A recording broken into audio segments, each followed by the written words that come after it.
Today's daily Bible thought stays with the resurrection theme, even though it's not Easter week. And if you look outside, it sure doesn't look like spring here in Indiana, but every day is Resurrection Day. So I want to celebrate, and I'm going through it. Matthew was Monday, Mark was Tuesday, and Wednesday then is Luke. Matthew, Mark, Luke. Guess what tomorrow will be?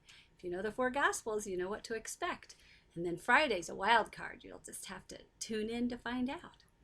Today's daily Bible thought is from Luke chapter 24, verses 1 through 7. And again, you can't just do one verse when you're talking about the resurrection. But very early on Sunday morning, the women went to the tomb, taking the spices they had prepared. They found that the stone had been rolled away from the entrance. So they went in, but they didn't find the body of the Lord Jesus.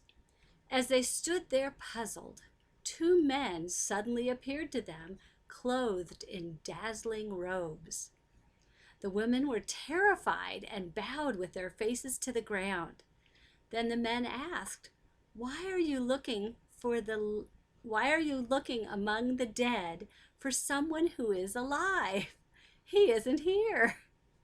He is risen from the dead. Remember what he told you back in Galilee? That the Son of Man must be betrayed into the hands of sinful men and be crucified, and that he would rise again on the third day." I love that part. In the New International Version or English Standard Version, it says, "Why are you looking for the living among the dead?" It's like you wouldn't go to a graveyard to look for somebody up and about. You wouldn't go to a tomb to look for somebody who's walking out around. And so the angels that appeared to them, I love that, they were clothed in dazzling robes. And the women were so scared because they knew they were in front of angels that they fell down to the ground on their faces. But the angels are like, "What are you doing here? Jesus told you," and he did.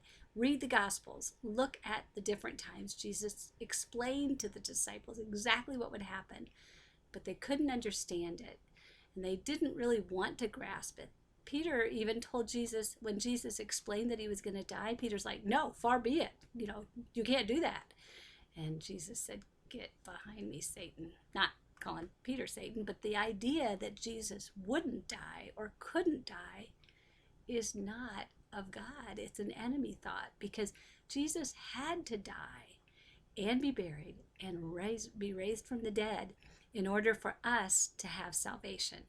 So celebrate Resurrection Week with me, and tomorrow tune in for the Gospel of John.